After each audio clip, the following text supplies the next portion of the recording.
आज high court में ये मामला गया और हाई कोर्ट ने उन डीएमए के लोगों को बोला कि हम जो है रामदेव बाबा को या पतंजलि को सिर्फ इस बात पर नोटिस दे सकते हैं। ये आईएमए वाले लोग और ये डीएमए वाले लोग ऐसी महामारी में इन चीज़ों के ऊपर काम नहीं करेंगे। सरकार के साथ बैठ के ये नहीं करेंगे कि दवाइयों की कालाबाजारी हो रही है, इसके ऊपर कैसे न्यूनीकरण किया जाए। पर हाँ, किसका विरोध करेंगे? आयुर्वेद का विरोध करेंगे।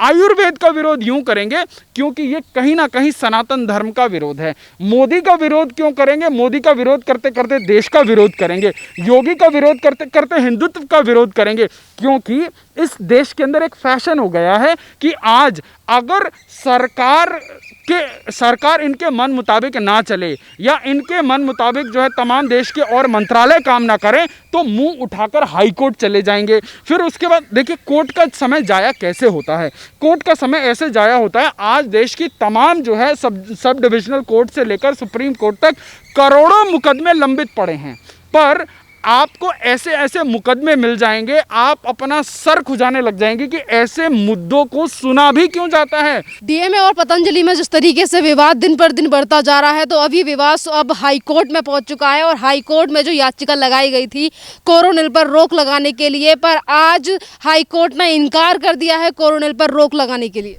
देखिए, आईएमए और डीएमए की जो दोगलापंती है, मैं आपको इसके तमाम उदाहरण दे सकता हूँ। अभी देश के अंदर पिछले हफ्ते खबर आई कि विदेशी एंटीबॉडीज़ का कॉकटेल 60,000 रुपये से बिकना शुरू हो रहा है। अब आप इस पे गौर फरमाइएगा और मैं प्यारा हिंदुस्तान के सभी दर्शकों से ये आह्वान करूंगा कि आपको और हमको इन आईएमए वालों के दोहरे चरित्र का जो है नकाब उतारना ज़रूरी है। ये लोग इस देश के अंदर 60,000 रुपये का जो है कॉकटेल का एंटीबॉडीज़ बेचने के लिए इनको कोई परेशानी नहीं है, पर इनको सारी परेशानी जो है 500 रुपये की कोरोनिल से है। इस देश के अंदर नकली से लेकर नकली और असली रेमडेसिविर 800 रुपये वाला इंजेक्शन 1-1 लाख रुपए में बिका है। आईएमए ने, डीएमए ने कभी उसके ऊपर कोई जो है ऑब्जेक्शन नहीं उठाया और उसके बाद आज इन लोगों को तकलीफ कोरोनिल से है।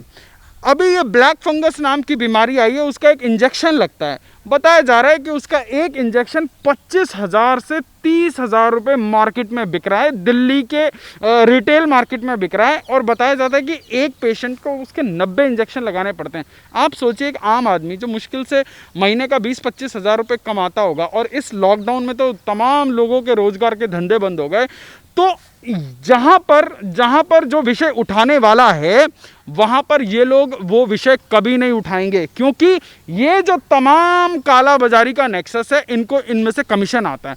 अब आपको समझना ये पड़ेगा कि ये जो अंग्रेजी दवाइयों का खेल है, जो ये आईएमए जैसे तमाम एनजीओज हैं, जो इस देश के अंदर इस मेडिकल प्रैक्टिस के अंदर जो कमीशन खोरी है। अभी एक खबर चल रही थी कि 7,000 रुपये की दवाई में 6,900 रुपये तो कमीशन था। अब आप सोचिए उस दवाई का मूल क्या होगा। अगर आप थोड़ा सा जेनेरिक मेडिसिन को अगर आप स्टडी करेंगे तो 2 रुपये से 10 रुपये तक की जो जेनेरिक मेडिसिन होती है, आप उसका ब्रांडेड मेडिसिन ढूंढने जाएंगी तो वही मेडिसिन 100 रुपये से 1,000 रुपये के बीच बिकता है। अगर एक दवाई का विक्रेता आपको 10% से 20% डिस्काउंट दे रहा है तो आप सोचिए कि उन दवाइयों के अंदर मुनाफाखोरी कितनी है। क्योंकि मुनाफाखोरी कहाँ से चालू होती है, ये आपको जितने दिखेंगे मेडिकल रिप्रेजेंटेटिव्स, एमआरस, जो डॉक्टरों के जो है दफ्तरों के बाहर, उनकी क्लिनिक के बाहर घंटों घंटों बैठे रहते हैं, उनसे अपनी कंपनी की दवाइयां को प्रिस्क्राइब कराते हैं और डॉक्टर से लेकर सब लोगों का उसके अंदर कमीशन बंधा होता है। तो ये आईएमए वाले लोग और ये डीएमए वाले लोग ऐसी महामारी में इन चीज़ों के ऊपर काम नहीं करेंगे। सरकार के साथ बैठ के ये नहीं करेंगे कि दवाइयों की कालाबाजारी हो रही है, इसके ऊपर कैसे न्यूनीकरण किया जाए।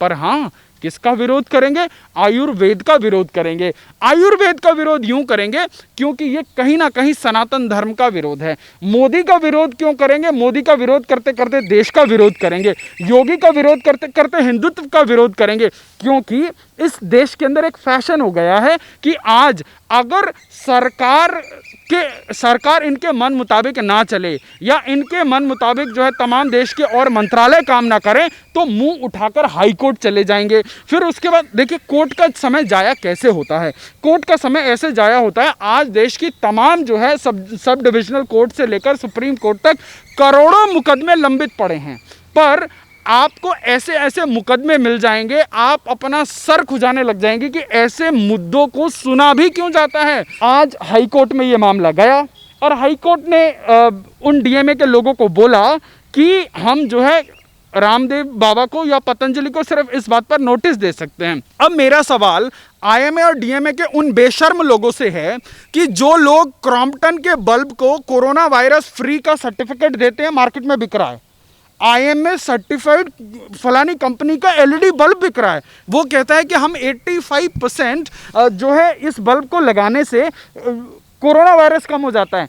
एक पेंट बनाने वाली कंपनी बकायदा आईएमए का सर्टिफिकेशन लेकर बोल रही है कि जो है ये पेंट घर में लगाने से जो है वायरस इतना प्रतिशत तक कम हो सकता है।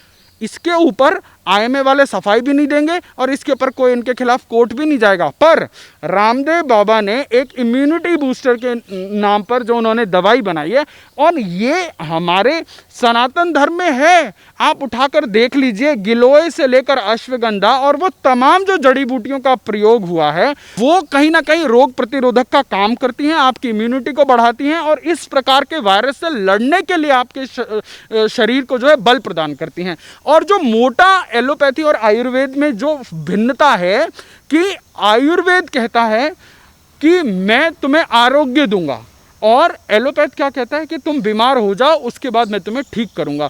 तो ये जो मेजर डिफरेंस है कि आज जो भारत के अधिकांश लोग जो अपनी जड़ों की ओर लौट रहे हैं, आपने देखा होगा इस कोरोना से पहले इस देश में टेलीविजन पर बड़ा ऐड आता था, हॉर्लिक्स से लेकर बूस्ट और पता नहीं क्या क्या 10,000 विटामिन वाला जो है एनर्जी ड्रिंक आते थे। क्या आपने पिछले 6 महीनों में उन ब्रांड्स के उन चीज़ों के ऐड देखे? बिल्कुल नहीं देखे होंगे, क्योंकि वो एडवर्टीजमेंट चलाने के लिए करोड़ों का खर्चा लगता है और उसके बाद जब बाज़ार में खरीदारी नहीं होगी, जो प्रोडक्शन है उन्होंने कम कर दी, प्रोडक्शन कम कर दी तो एडवर्टीजमेंट के लिए करोड़ों रुपया कहाँ से आएगा। तो ये सारी चीज़ें एक विशेष सर्कल में घूमती हैं और ये कहीं ना कहीं जो इनके धंधे पर चोट पहुँच रही है ना, बाबा रामदेव या जो भी आयुर्वेद को इस देश के अंदर जो है प्रमोट कर रहे हैं, उनकी वजह से जो ये कमीशन खोरी का जो पूरा का पूरा जो एलोपैथी का सिस्टम बना हुआ है, इनके लोगों को जो परेशानी हो रही है, ये बिलबिलाहट उसी का नतीजा है। ये डीएमए वाले लोग और आईएमए वाले लोग पूरे देश के अंदर एक्सपोज हो गए हैं।